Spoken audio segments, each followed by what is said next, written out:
ॐ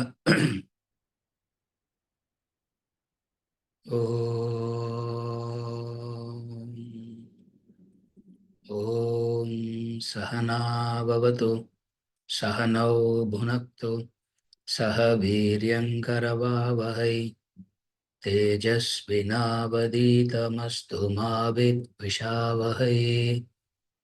ॐ शान्ति शान्ति शान्तिः।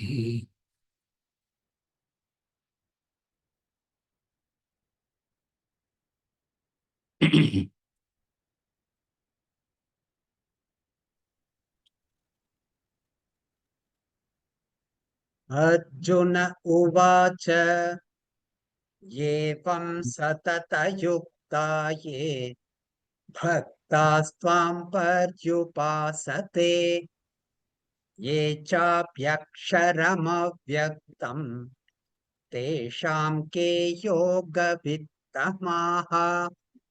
श्रीभगवानुवाच मय्यावेश्य मनो ये मां नित्ययुक्ता उपासते श्रद्धया परयोपेताः ते मे युक्ततमा मताः।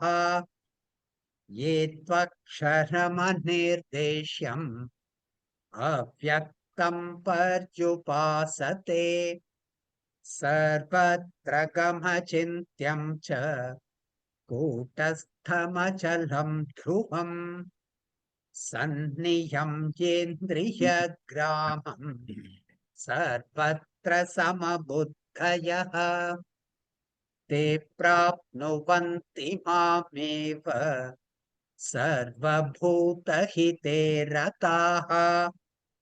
क्लेशोऽधिकतरस्तेषाम् अव्यक्तासक्तचेतसाम् अव्यक्ता हि गतिर्दुःखम् देहवद्भिरवाप्यते ये तु सर्वाणि कर्माणि मयि सन्न्यस्य मत्पराः अनन्येनैव योगेन माध्यायन्त उपासते तेषामहं समुद्धर्ता मृत्युसंसारसागरात् भवामि पार्थ मय्यावेशितचेतसाम् मय्येव मन आधत्स्व मयि बुद्धिं निवेशय निवसिष्यसि मय्येव अथ ऊर्ध्वं न संशयः। अथ चित्तं समाधातुं न शक्नोषि मयि स्थिरम् अभ्यासयोगेन ततः मामिच्छाप्तुं धनञ्जय अभ्यासेऽप्यसमर्थोऽसि मत्कर्म परमो भव मदर्थमपि कर्माणि कुर्वन् सिद्धिमवाप्स्यसि।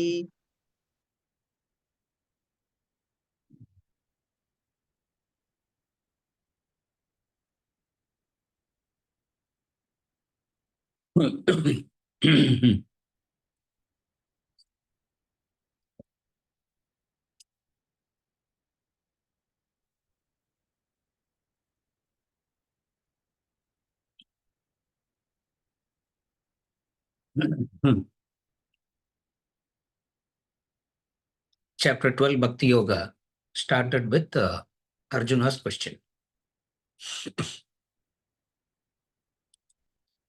The question that Arjuna asked is,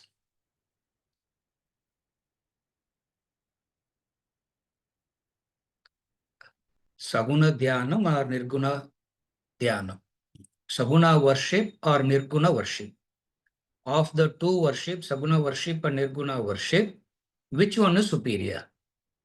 Because if you say something is superior, I would want to do that. Therefore, the question is, which one is superior?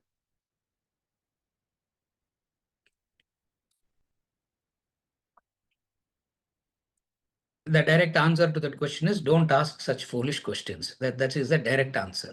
But then Krishna doesn't take that stuff. So he tries to elaborate it, he tries to expand it, he tries to elaborate it by saying,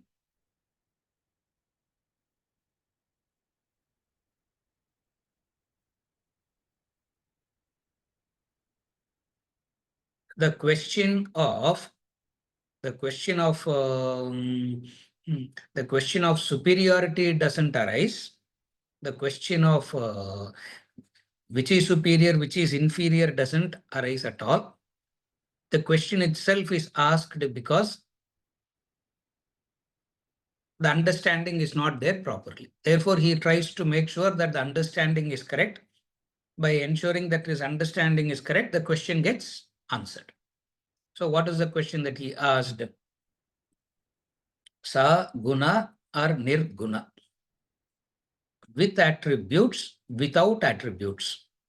So is God to be worshipped with attributes, or is God to be worshipped without without attributes? Between the two, who is the greater devotee? That is the question. Of the two, who is superior? Meaning, who is the greater devotee? And Krishna gave an answer. He said, they are also great. Saguna worshippers are great. Nirguna worshippers come to me.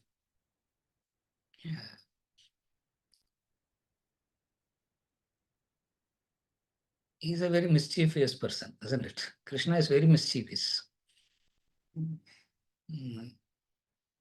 He's saying they are great, but these people come to me.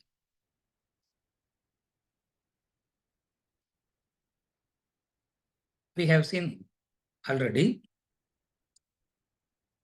the question of comparison can come only when you have to choose. Comparison can come only where there is a choice. Where there is no choice, there is no comparison possible. Which one should I go to, school or college?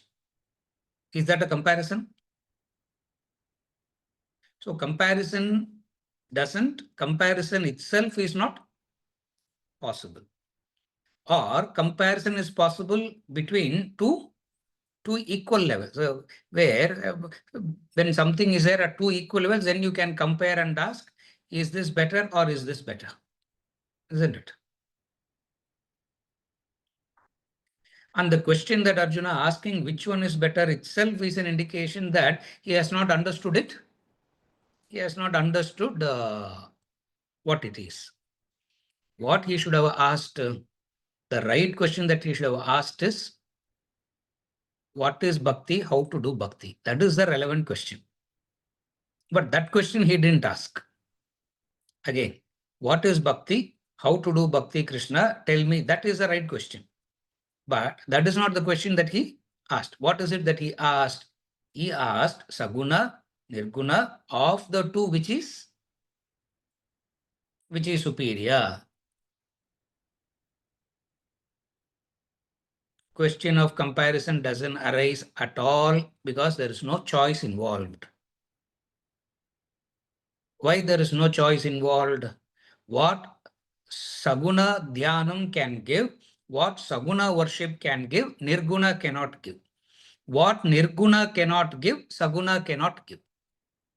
Again I repeat. Saguna can give you one thing and Nirguna cannot give that. Nirguna can give you one thing and Saguna cannot give you that. This clarity is very important. What Saguna can give you, whatever it can give you. What Nirguna can give you, whatever it can give you. Now it means both are required for spiritual growth. If we say both are required for spiritual growth, then both should be done. Then the next question is, can both be done simultaneously? Morning I'll sit in the school, evening I'll sit in the university class. I will do both simultaneously. For which the answer is no, it cannot be done Simultaneously, it has to be done sequentially, it has to be done gradations. You need to graduate from one to the other, you need to graduate. So, what is Krishna's answer? Both are compulsory.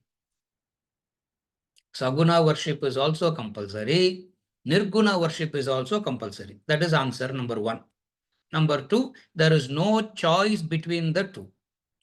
Why? Because what one can give, the other cannot give. And one is needed for the other. Supposing if the person says, no, sir, I am not of the bhakti type. I am of the jnanam type. I'm of the intellectual class type. I don't belong to this bhakti type and all. In that case, what do I do? Question. For which the answer is, you are just being very intelligent. You are not intellectual and all. Being intelligent doesn't mean anything in the spiritual progression. You may be a very intelligent person in relation to something in the world, but that doesn't make you an intellectual person. Because you are intelligent in something of the world doesn't make you qualified for nirguna directly. This is a different kind of education where everything has to be done in the way it has to be done sequentially. So what does it mean? What does it mean? Do this sequentially. Don't try to do this. Do this sequentially. Don't try to do this simultaneously. For everything is important. Saguna is also important. Nirguna is also important. Having said this, he went on to elaborate Nirguna worshippers.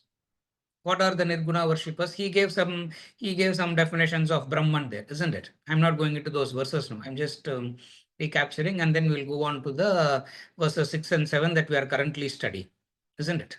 The 6 and 7 that we are currently studying, we'll go straight into that. Then he went on to give the definitions of Brahman, and then he says, difficult to focus on that. It is difficult to focus on that. Because why it is difficult to focus on that? To focus on the nirguna, the maturity through saguna is necessary. Without the maturity through saguna, nirguna will be a mere entertaining talk. Without saguna maturity, discussions about nirguna Brahman will only excite the intelligent part of you. It will tickle the intelligent part of you. It will be a very good intellectual, it will be a very good intelligent, logical discussion, but transformation as such will not. But transformation as such is not going to happen. Therefore, for transformation to happen to nirguna, saguna becomes essential. And then I went on to add, some of the problems in the modern day Vedantic education is straight away it is assumed that everybody can come into nirguna. That is one major problem of the Vedanta itself in the modern day context. Vedanta means Advaita. Everybody believes that they can come to this Advaita Jnanam straight away directly, bypassing Saguna.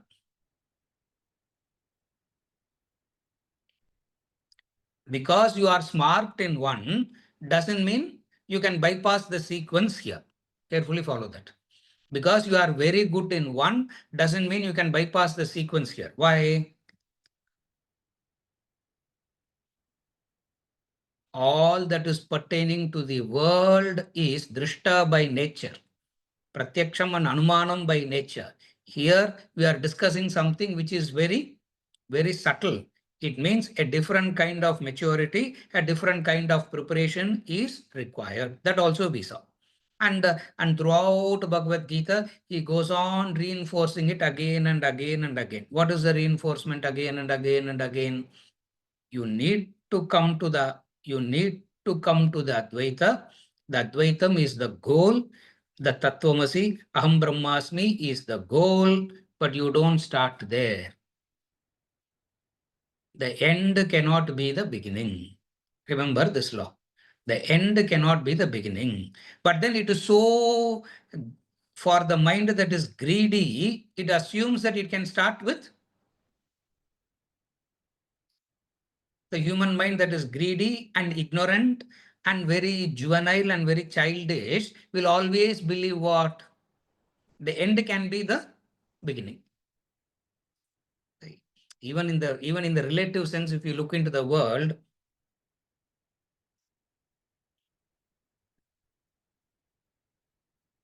at 15 and 20, which is the juvenile age, no? அது தமிழ்ல என்ன பேர் சொல்லுவாங்க? இல்லையா? ராம் சுப்ரமணியம். அது தமிழ்ல என்ன பேரு? ரெண்டுங்கட்டான் பேர், isn't it? Neither here nor there. You are neither a child anymore nor an adult. In between category. What is that in between category? They think they know everything. They assume they know everything. They'll say, I know what I'm doing. And you know that they just don't. You know that they don't know. But then that is that's how it starts. By the time you actually know, that's very difficult to know anything, one foot in the grave already, isn't it? That by the time you understand that you cannot really understand and all these things doesn't work out and all, by the time you understand the helplessness of life and the maturity and all you gain, you one foot in the grave already. Same difficulty we have in the spiritual path also. When you are in the juvenile stage of spiritual path, you believe straight away that you can know everything and become Brahman. It's a very teenage stuff. Yeah, it's a very juvenile stuff. And it doesn't work. It doesn't work that way. Therefore, what Krishna says here, it is difficult for those whose minds are set on the unmanifest. Then what to do? You need to get there. What to do for that? Some preparatory disciplines are required. That's where we left last few months back, isn't it? I don't know. Whenever we left back. Like that, some preparatory disciplines are required. Yeah, other 6 and 7, isn't it? 6 and 7 படிச்சிட்டேல நீங்க ஒரு வாட்டி படிச்சிடுங்க. இல்ல ஒரே ஒரு வாட்டி படிச்சிடுங்க. நானும் refresh பண்ணிக்கிறேன். அது what is that verse? I'll also refresh. ये तु सर्वाणि कर्माणि मयि सन्न्यस्य मत्पराः अनन्येनैव योगेन मां ध्यायन्त उपासते तेषामहं समुद्धर्ता मृत्युसंसारसागरात् भवामि न चिरात् Partha मय्यावेशितचेतसाम्. So,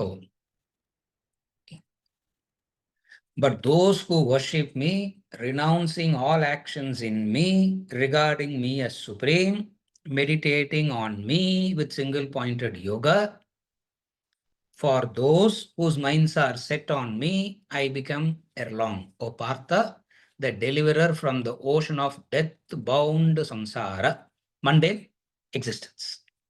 Samsara, mundane existence. So he is saying, this we called as the preparatory practices.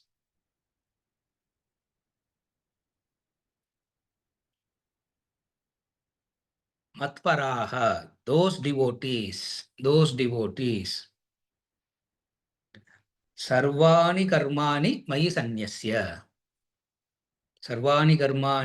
sanyasya, dedicating all actions to me. There are two types of activities. What are the two types of activities?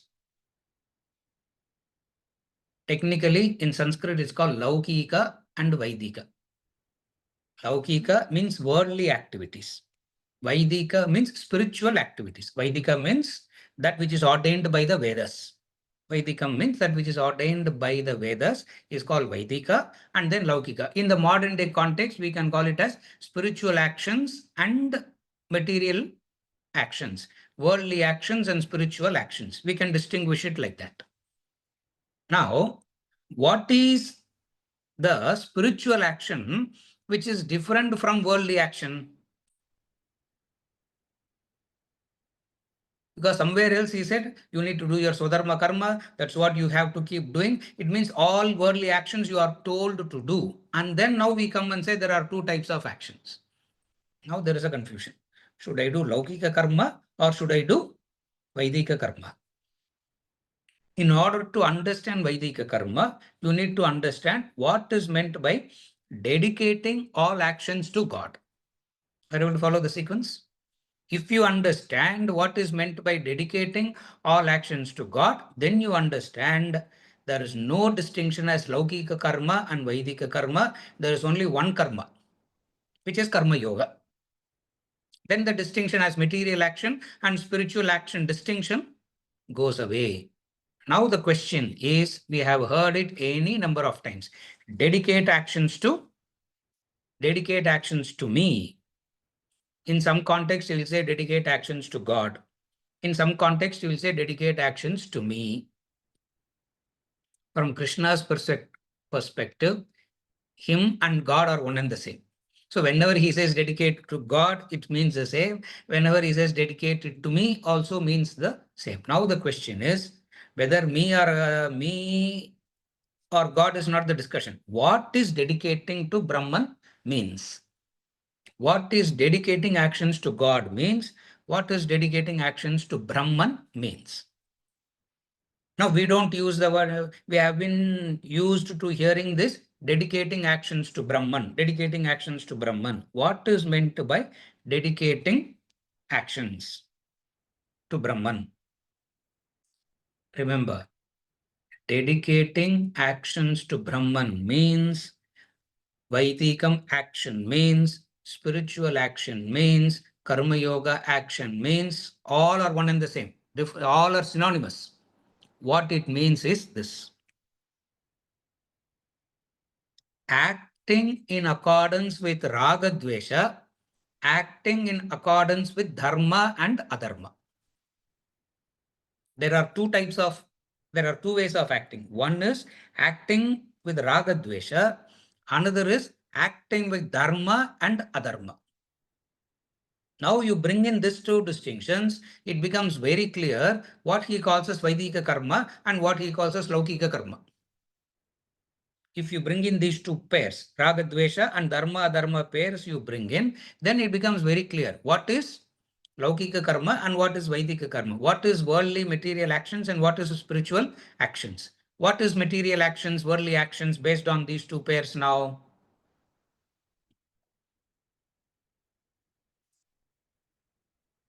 Actions done in accordance with Raga Dvesha becomes material.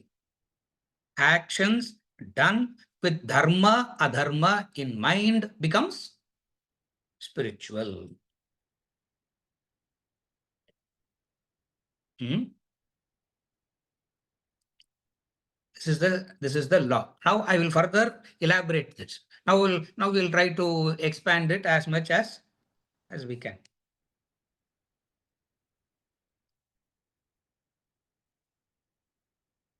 Go from the starting, step number 1. We have seen this any number of times and we will repeat it any number of times till we attain moksha. We have no choice to keep hearing this again and again and again. Number 1, as human beings, we are endowed with the faculty of choice. Human beings are endowed with this faculty of choice. What is the choice? The choice is not between likes and dislikes. The choice is between two pairs. What are the two pairs? Likes and dislikes on the one hand, dharma, adharma on the other hand. So these are the choice. So when actions is performed with ragadvesha influenced, it is called one type of action. When the same action is in accordance with dharma, adharma, it becomes another set of action.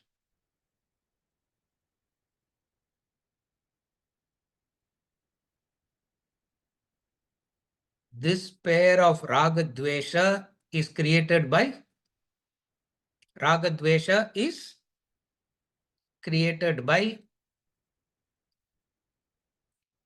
fill in the blanks. Vijay. Ragadvesha is created by fill in the blanks. Self-created. Mind Ram Subramaniam. Self-created. You create it. Is dharma, adharma created by?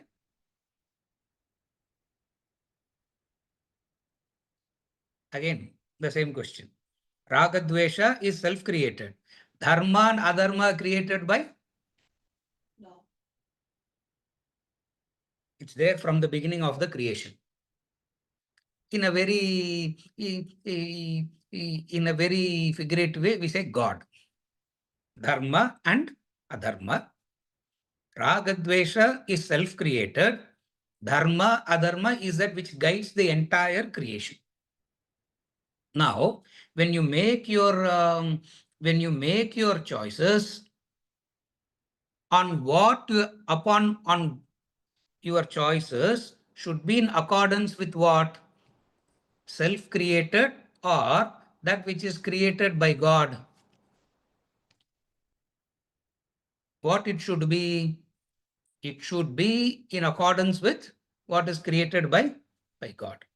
Obviously, those laws are said in the Shastras. Therefore, Shastram Pramanamte. Tasmat Shastram Pramanamte. Because what is said there, what are those laws are discussed by the Shastras only, by the scriptures only. Therefore, he says, Tasmat Shastram Pramanamte. Karya Vyavastitau. Remember this as a formula verse statement. Karyam and akaryam vyavastitau shastram pramanam.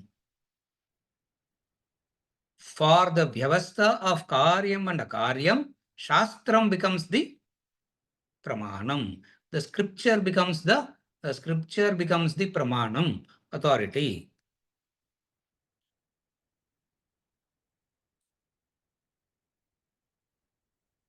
This dharma is not a visible law. This dharma is invisible. This dharma is not a visible law. This dharma is adrishta by nature. It is invisible.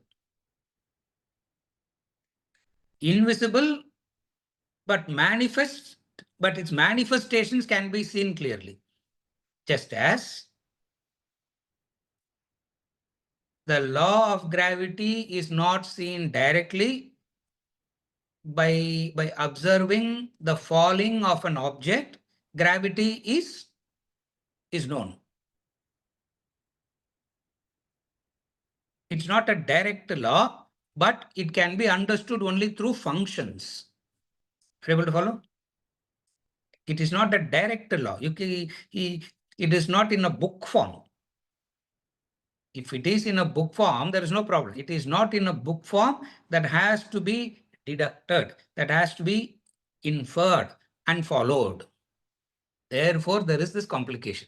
So what these great masters do with all their love and compassion for us, they extracted those laws and gave it in the form of the scripture, the Shastra.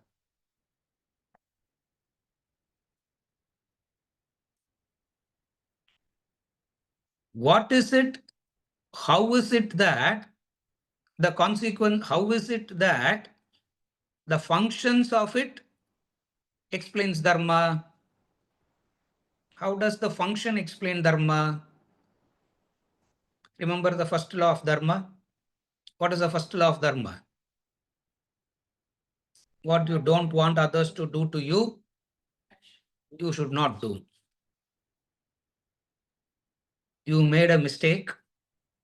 and the other is screaming and shouting and correcting you, would you like it? You will say what? Okay, I made a mistake, but why can't you say it softly? Correct?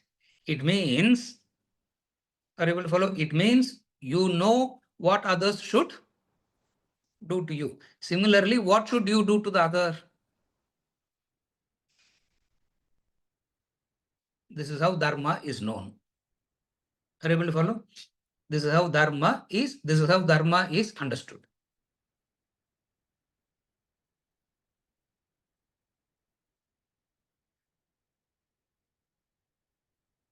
Appreciation, understanding and appreciation of this dharma and adharma in a very loose way is called as conscience. Again, conscience is an understanding and appreciation of this dharma and adharma. Therefore, we say that conscience should drive the actions. Performing actions like this is known as dedicating actions to me. Are you able to follow now? Now, what is dedicating actions to Brahman means? Dedicating actions to Brahman means what now? Dedicating actions to God, to Brahman means what? Acting in accordance to Dharma.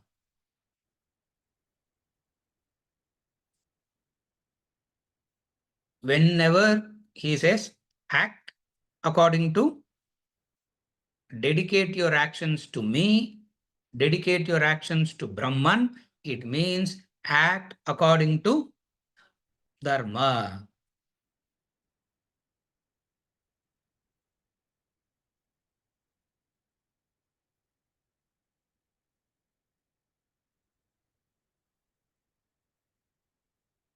If you don't act according to Dharma, what will you be acting? According to what will you be acting? Raga Dvesha. Tayorna Vasham Agachet Tauhyasya Paripantinau.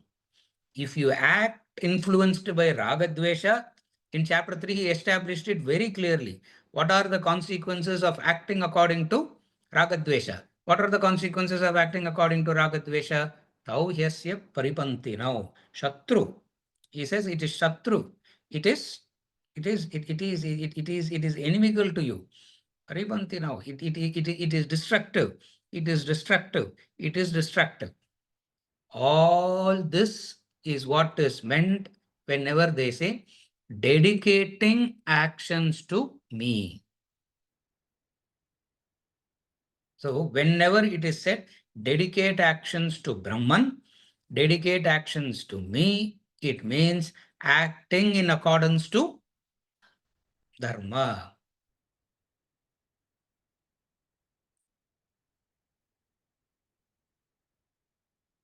Swadharme nidanam shreyaha paradharmo bhayavaha. Swadharme nidanam shreyaha. That which gives you shreyas and that which is fraught with fear. What is fraught with fear means? It will lead you into adharma and the consequences of it is frightening. The consequences of adharma is frightening. How to explain the consequences of adharma which is frightening? The Puranas take it up and elaborate it as Naraka. The Puranas will take it up and the Puranas will elaborate it as Naraka. Garuda Purana talks about the various types of suffering in Naraka. Naraka is one, suffering. Varieties of suffering, isn't it? Very creative ways in which suffering will be given to you is naraka. Creative ways of suffering. Garuda Purana talks about all that. Dedicating actions to me means performing actions in accordance with dharma and carefully follow, which is what I started by saying. Raga Dvesha is created by self. Raga Dvesha is created by oneself. Because you have the privilege of creating Raga Dvesha for yourself, you can't create dharma also. You can't decide dharma also. No, sir, I don't agree to this. I don't accept this. This is not appealing to me. In the in a century, is 21st century. In the 21st century, all this is outdated, isn't it?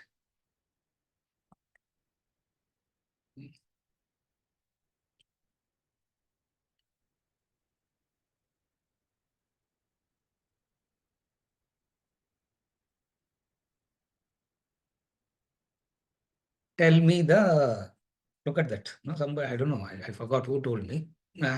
I've been hearing this quite a few times nowadays.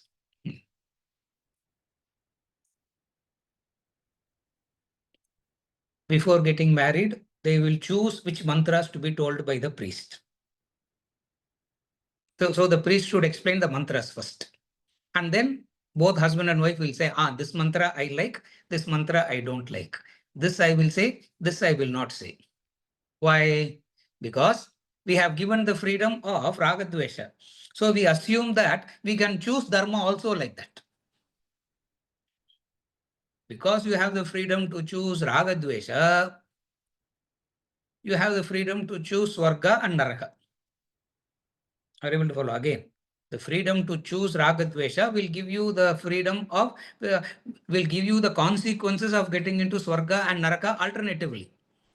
That is samsara, death-bound samsara. What is samsara means? Swarga, Naraka, alternating between Swarga and Naraka. Naraka also Kshina, Swarga also Kshina. Both are Kshinam. Swarga also Kshinam, Narakam is also Kshinam.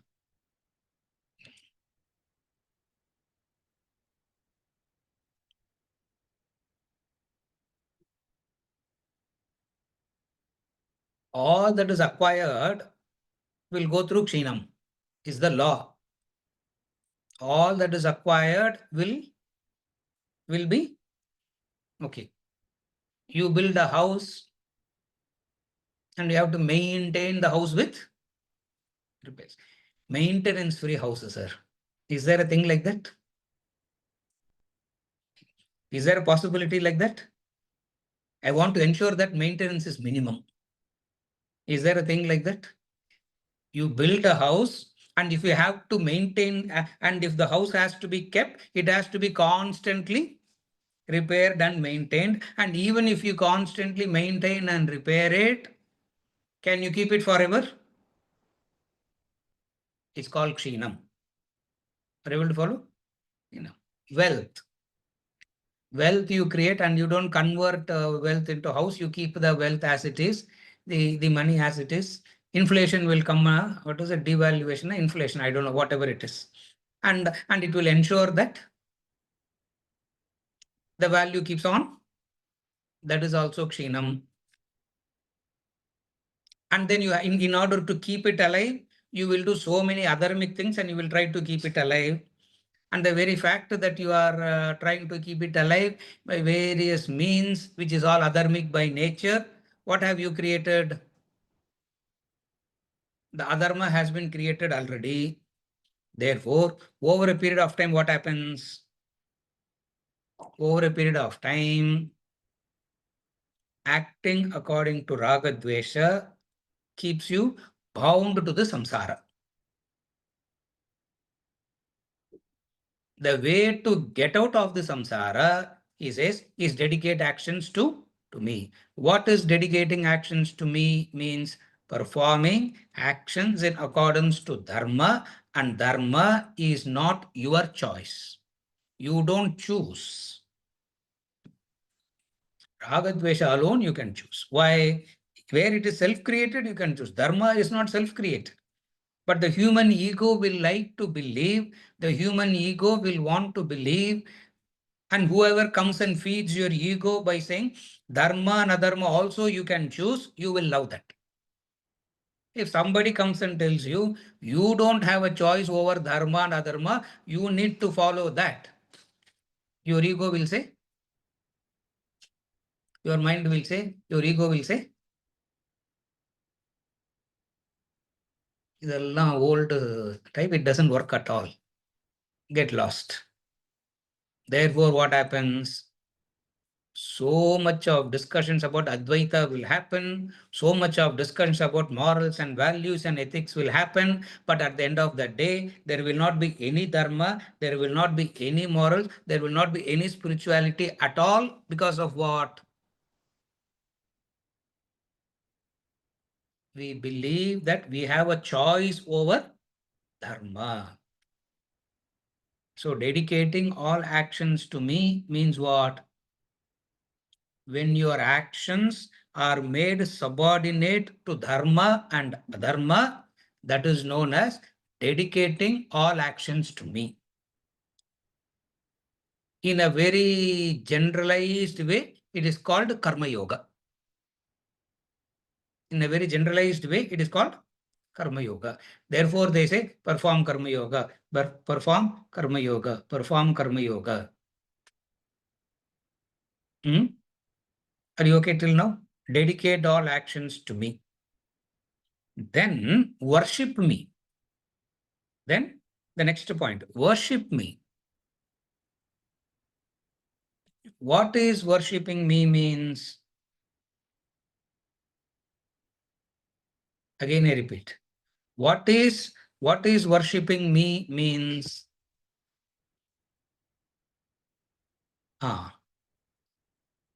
Worshipping me is the ability to say everything is yours. That is called worshipping. Again, I repeat. It is called worshipping in the sense everything is his.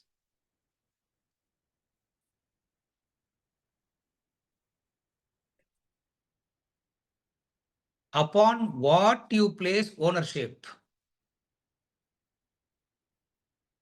Again, I repeat. Upon what you place ownership determines, again, upon what you place ownership determines you have bhakti or not. Bhakti means everything is God's.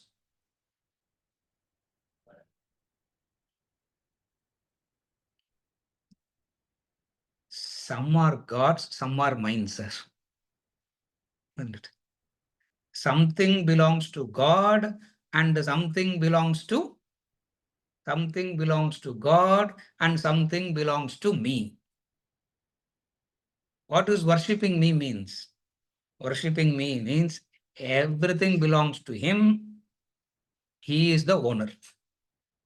Shifting the ownership to God is called bhakti.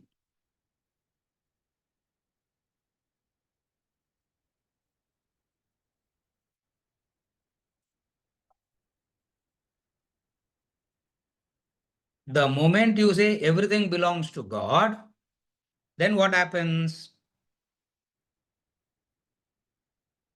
The way you look at the entire creation will be like what? The moment you say everything is his, remember, everything is his is bhakti. Everything is him is jnana. Everything is his is bhakti. Everything is him is jnana. In order to attain that jnanam, that everything is him, what is the prerequisite now? What is the prerequisite? Everything is his. Then it goes sequentially. Are you able to follow? Straight away, people come and say, nothing is mine, nothing is mine. And you'll get very frustrated making that statement. Nothing is mine. Because somebody is claiming something as mine. No. Then you will look like one loser here. Therefore, what is the other way? Everything is his. Everything is his is bhakti. Everything is him is jnanam. Ultimately, we want to come to that point. If everything is his, who are you? If everything is his, then who are you? Ram Subramaniam. You are his. Yeah. Who's taking care of you then? He's taking care of you. Where is the worry after that? Are you able to follow? Where is the worry after that? Because you are his. The moment you say you are his, the shifting of taking care of you becomes his. If you say, I have to take care of myself, he'll say, very good, you take care of yourself. Are you able to follow? Understand the distinction like this. It will be very clear it will be very easy to understand. If everything is his, then whose are you? You are also his. Straight away the burden goes away. Straight away the ego goes away. Straight away that huge burden that you are carrying on your shoulder is gone. That's how bhakti relieves that burden. When the burden is relieved, that's called chitta shuddhi. The burden of ego getting relieved is called chitta shuddhi. Then you can say, if everything is him, then who are you? Same logic. If everything is him, then who are you? I am him. Aham Brahma Asmi. Aham Brahma Asmi. In order to say Aham Brahma Asmi, which is I am him, you have to say the preliminary step is what? I am his. If I say I am his, then who's the other? Also his. Adveshta Sarvabhutanam. Hating the other is hating me. If you hate somebody, you are not hating him, you are hating him. Hatred goes out. But sir, if I see a bad criminal act, if I see something bad criminal act, my blood is boiling and I can't stand that. I can't stand that. I must do something to set it right. Isn't it my dharma to set it right?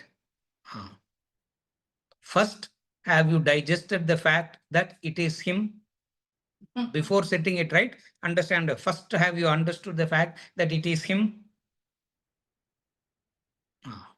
If it is him doing it in this nama rupa, then what should you do? What will you do naturally? What will you do naturally? You leave the law to the hands of the creator. You leave the law to the hands of the creator. From your angle, you will not have any hatred. This is called chitta shuddhi, worshipping me. Are you able to follow? So bhakti means what now? Worshipping me means what? Dedicating my actions to me, we told very clearly. Now worshipping me. What is worshipping me means? Worshipping me means transferring the ownership. Instead of saying, this is mine, this is not mine, everything becomes his. If everything becomes his, who are you? I'm repeating again. Who are you? You are his. Then who's protecting you? Who's taking care of you? And when he takes care of you, will he take care of you according to his wisdom, or he will take care of you according to your wisdom? Huh? His wisdom. If punishment comes, if suffering comes, if loss comes, if agony comes, if misery comes,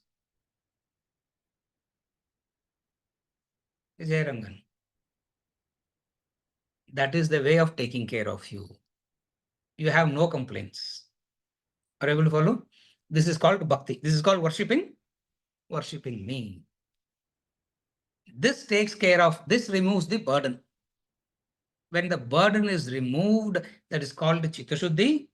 And this Chitta Shuddhi, and having this Chitta Shuddhi is known as, is the prerequisite for Jnanam. What is Jnanam? Everything is his, is bhakti. Everything is him, is Jnanam. Again, everything is his, everything is God's, is a different statement.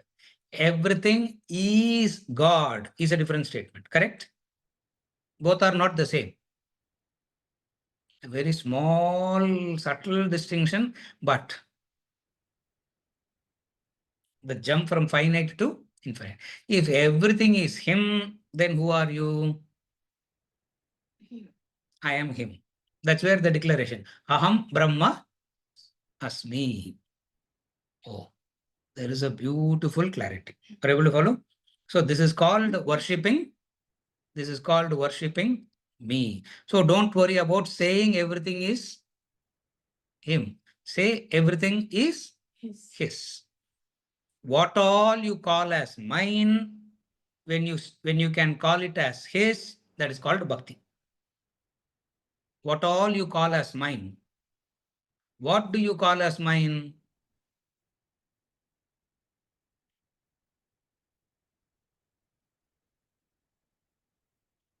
Where all you think you have worked and you gotten it out of your effort. Legitimately, it is mine. That's how you think. Isn't it?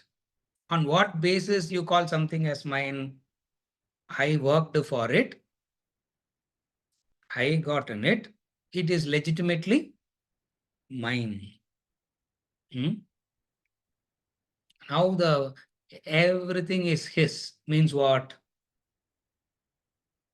Everything is God's means what?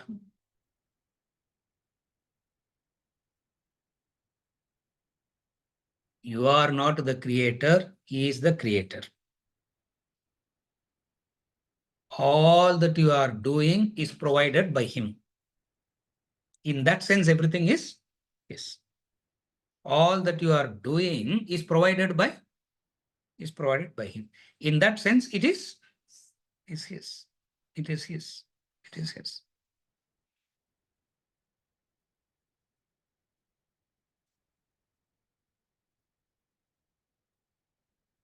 Dedicating actions to me is clear. Worshipping me is also clear. Then he goes on to say, regarding me as supreme, renouncing all actions in me is explained. Regarding me as supreme is explained. Meditating on me with single pointed yoga. What is meditating on me with single pointed yoga? When you do these two rightly, you will mature into this. When you do this karma bhakti rightly, you will develop this chitta shuddhi, and this chitta shuddhi will help you to focus on, from Saguna Brahman, you go to Nirguna. For those who have done like this, for those who do these practices rightfully, O Partha, O Arjuna,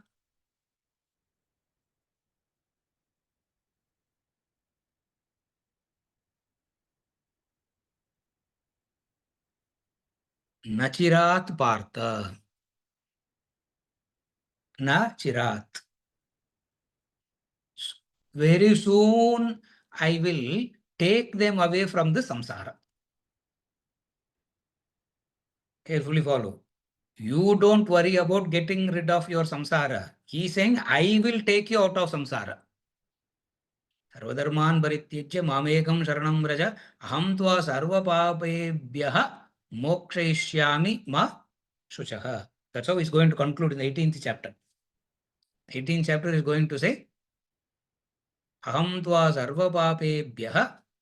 I am the one who's going to relieve you of samsara. I am the one who's going to relieve you of that. So you do your job and facilitate me to do my job. That's what he said. You do your portion. When you do your portion, I can do my portion. Sir, that is not God, no, sir. I will continue to do what I feel like doing. I will act according to my raga dvesha. I will act according to my impulses. But God should take care of me. Are you able to follow? He says, no. If you do what you, from your side, what you ought to do, worship me, renouncing all actions in me, regarding me as supreme, meditating on me with single pointed yoga. If you do all these things rightly,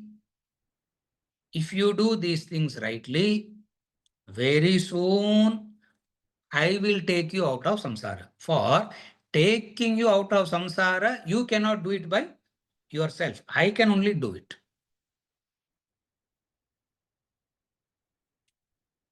He is defining the responsibilities very clearly. But we get worried about what?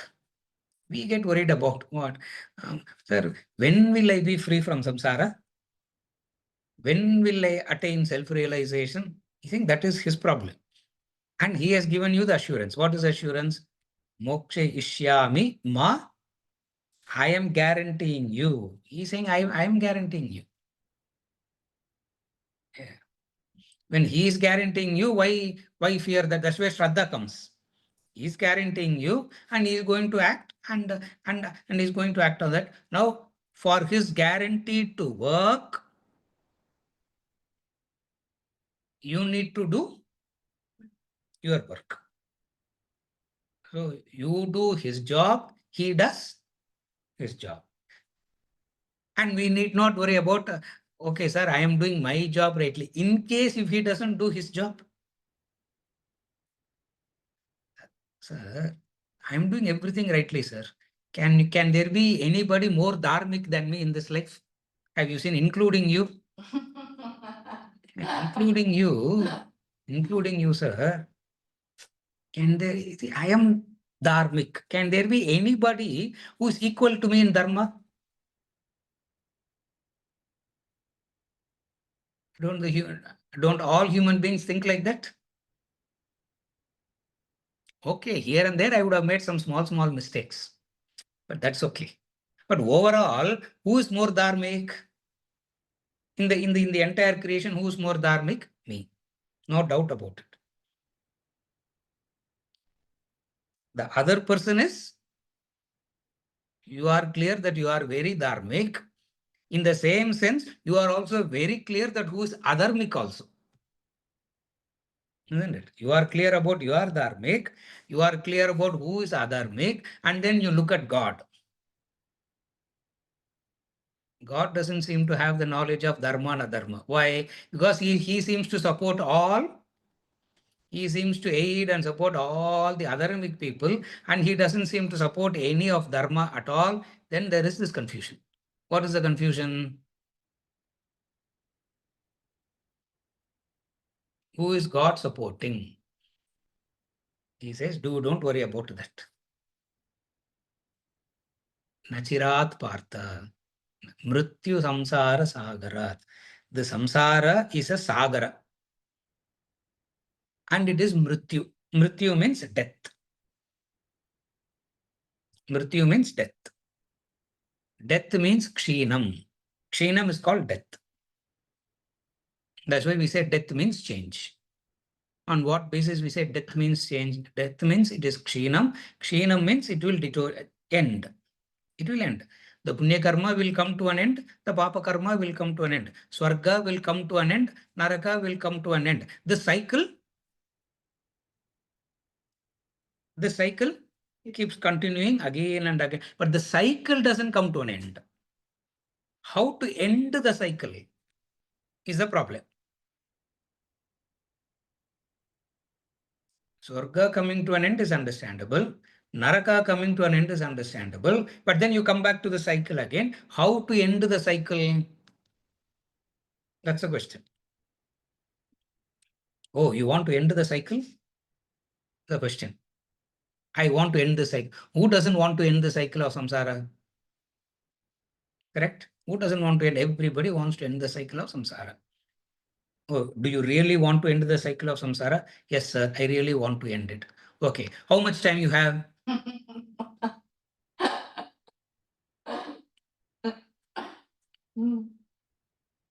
Don't extend the class beyond 9 o'clock, sir. You came late doesn't mean you can continue the class. I have time till 9 o'clock only. For what? To get rid of the samsara. You want to get rid of the samsara, you need to be available completely. In order to be available completely, you need to prepare yourself rightly. And what is the way to prepare yourself rightly? Worship me, renouncing all actions in me, regarding me as supreme, meditating on me with single pointed yoga. You do these things. You do these things. When you do these things, I'll do my job.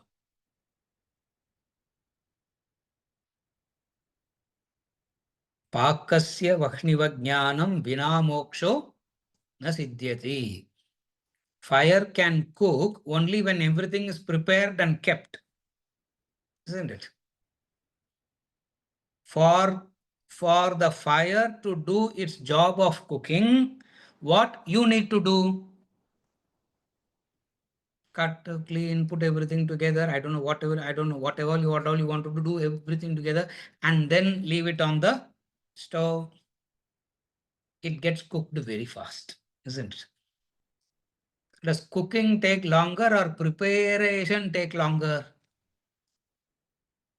Cooking is only very short time. Preparation takes longer. In the same way, preparing through the Chitta-Shuddhi and that etc. takes time. Moving out of the samsara is very simple and straightforward.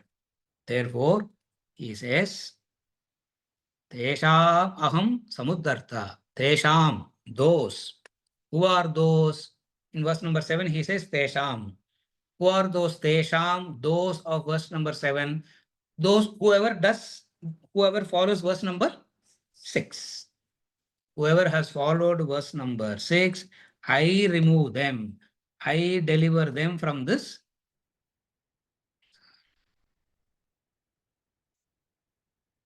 Technically, it is called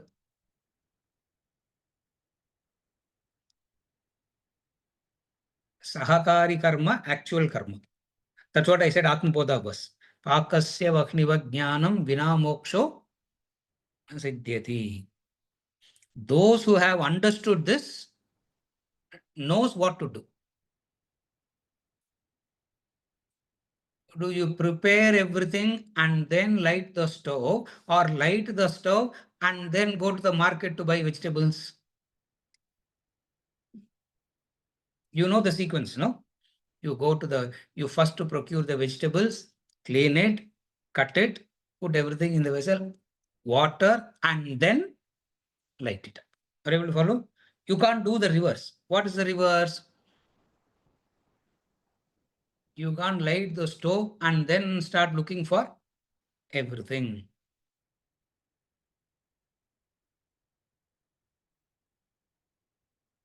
If the main end is known, you know what to do, what not to do, and the sequence. Are you able to follow? If the main end is clear, if the last final important act is clear, you know what to do and you will know what to do. All the time thinking. How can you think all the time about one thing?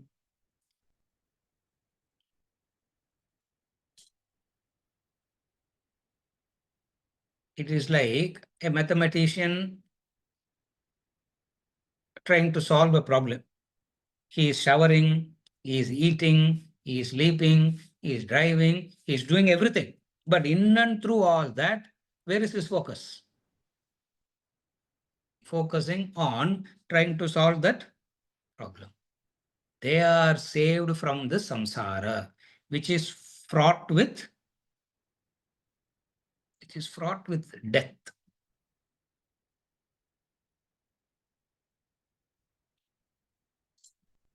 I am the savior.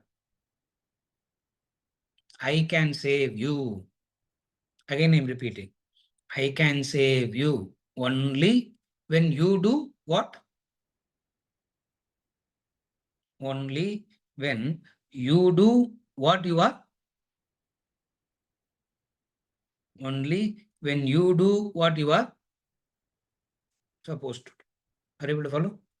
Now, in the sequence, the act of meditation requires a tranquility. The act of meditation. The action of meditation requires certain tranquility.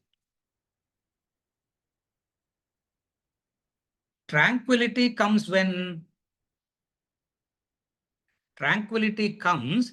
you have understood and followed and seen the law of karma working. Then only tranquility will come. When you have understood the law and appreciated the law and you have found it working in your life, then there is this tranquility. So what is the starting point?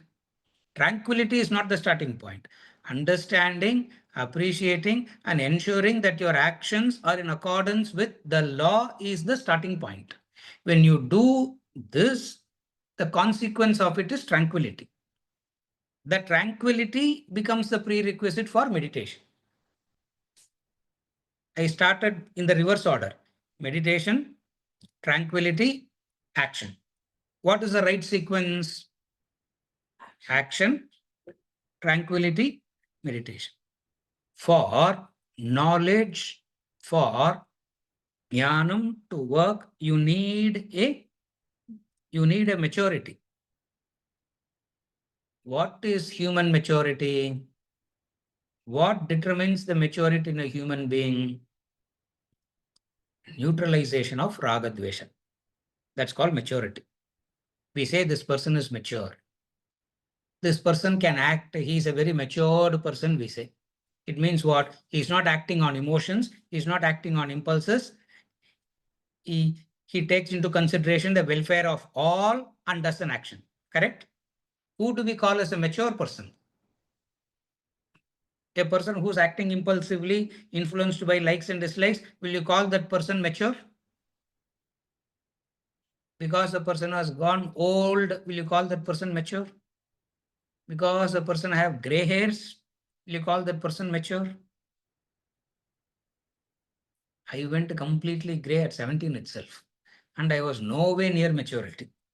Just because you have gray hair, does it you become mature? Just because the body ages, you become mature. Just because you are very intelligent and smart, do you become mature? All these are not signs of maturity. What is maturity means? The ability to neutralize the raga dvesha, ability not to be a victim of these likes and dislikes, emotions, impulses. It means what?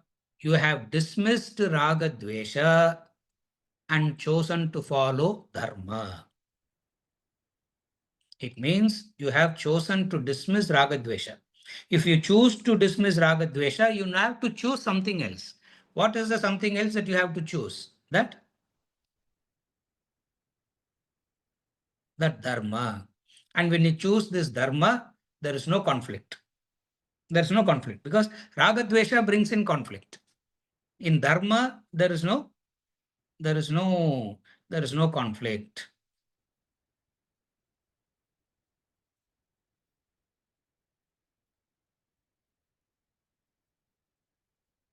these people who are committed to me, these people who are committed to dharma, those who offer everything as mine, those who have understood everything, everything as mine,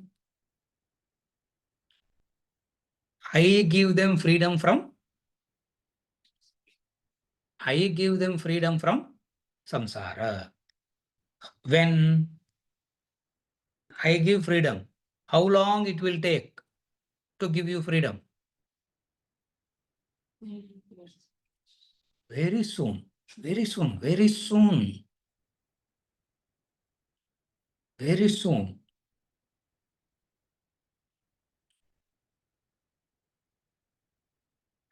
And that also will be very smooth. That also will be very smooth. Very soon and very smooth. What is very smooth means? Like the needle piercing the rose petal. It will be that smooth. You won't even know it. Just goes in. So beautifully it goes in. Kshipram hi manusher. Very soon. Very soon I will deliver you. Very soon I will give you freedom. Very soon I will take you out of this samsara, provided you do this. This is the combined verses 6 and this is the combined verses 6 and 7. Clarification solunga, we'll conclude.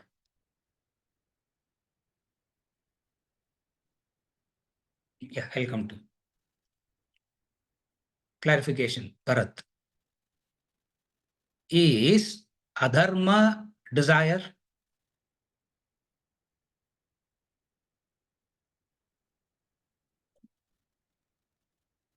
Is adharma desire? Ragadvesha is adharma. Ragadvesha is adharma. At level number 2, again dharma also has gradations. Again dharma has gradations. The first adharma is paradharma. The starting point of adharma is paradharma. Shreyan swadharmo vigunaha paradharmo bhayavaha. Swadharme nidanam shreyaha paradharmo bhayavaha. He keeps repeating it. So what is the starting point of dharma? Swadharma. What is the starting point of adharma? Paradharma. What makes a person to move from swadharma to paradharma? Ragadvesha. Ragadvesha makes a person to move from swadharma to paradharma. So in the case of a human being, we need to be very clear on this dharma and adharma.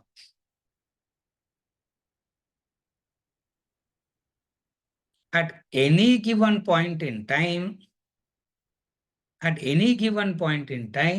if I start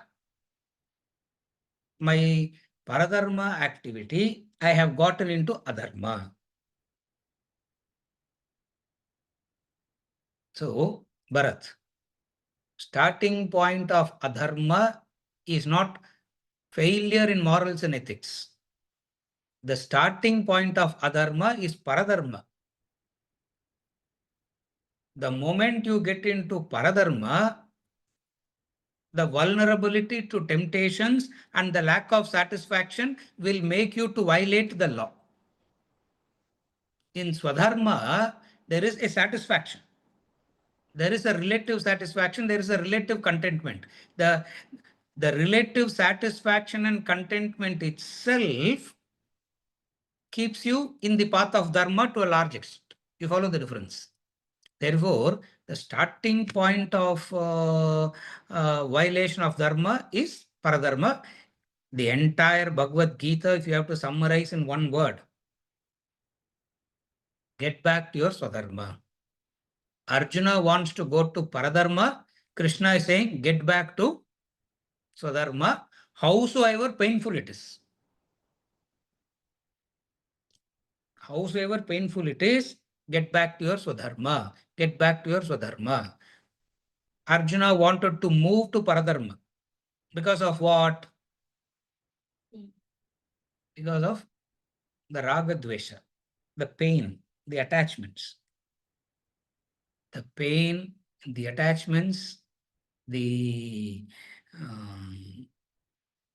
likes and dislikes tempts you to move into Paradharma.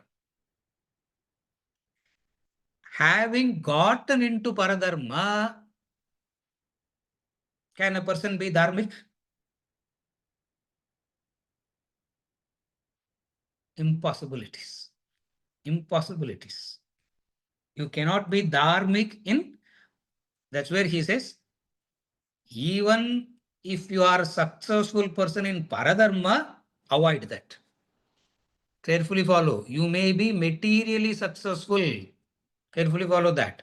You can take up to your Paradharma and you can become materially successful. But spiritually, you have lost. What is the spiritual loss? Punarjanma. Naraka and Punarjanma is the spiritual loss. You follow Bharat. Therefore, the starting point of adharma is switching to paradharma because of what? Because of ragadvesha. Therefore, in order to understand the sequence, paradharma is adharma because of ragadvesha. Say it like that. It becomes clear. You follow? Yeah. Think about it. If you still have anything, I'll take it up again. It's very, very important to understand. And we are going to discuss this again and again in this entire chapter. Because the chapter gives us some opportunity to do that. Once we understand it like this, when we go to the 14th chapter, from the 14th chapter, when we start discussing the gunas, it will be very clear. This dharma will get very clear only when we get into the 14th chapter of the guna discussion. But I'm trying to set the platform slowly from this chapter itself, which is what Krishna is doing. Yes. Two questions. Just now you said adharma has gradation. So what is the gradation in adharma? The gradations of adharma, his starting point is paradharma. The moment you get into paradharma, you will be tempted. You get into paradharma because of what? Because of ragadvesha. Therefore, at the action level, it is paradharma. At the subtler level, it is ragadvesha. That's how it goes. And then there are further distinctions which we will discuss when we go to the 14th chapter, which is what I said now. All that we are not discussing now. When we go there, we are going to discuss that. Because that's the subject matter there. Yeah. Yes. So you said everything is his. Then you said everything is him. So how did everything his become everything him? The question is, everything is his. How did everything is his became everything is him? Veda Anta will teach you that. Veda Anta will teach you everything is him. It is only by that, it is only through Veda Anta, Vedanta, you can understand everything is him, which is the Upanishads. It is the Upanishadic knowledge that teaches you everything is him. But to understand that everything is his is a prerequisite. Everything is him will be taught by the Upanishads. You follow? This to him will not be taught now. No, not now. It is through the Upanishadic teaching, which is what we which is what in the modern day context, which is called as Veda Anta. Veda Purva says everything is his. Veda Anta says everything is him. That's how the Veda itself is divided into two portions. It is his, it is him. To do all that, it's not an intellectual understanding. It is something that which you will know when you do all these preparatory practices, etc. You follow?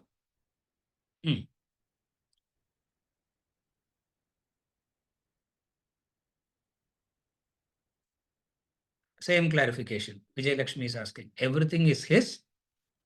Guruji, it is Aham Brahmasmi. Please clarify more. Please clarify between these two. Same thing. Same thing that we discussed. Same thing that I discussed now.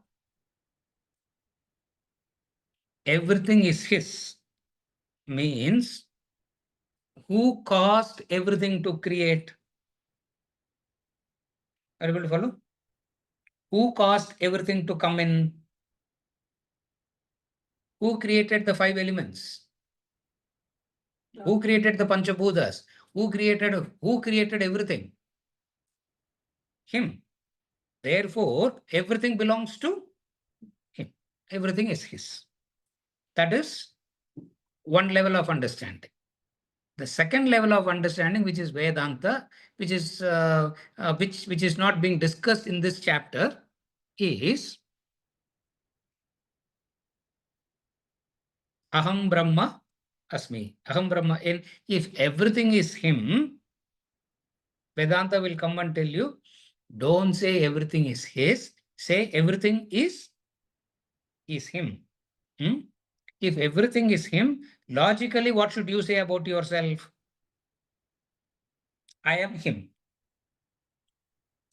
Saha aham, soham. Therefore, the Mahavakya has come. Soham asmi, aham brahmasmi, etc. That soham asmi, saha aham asmi, aham brahma asmi, all these are the end of knowledge, which is Advaita, the end. You don't start with it, you end there. Clear? With this, we conclude and we continue next week.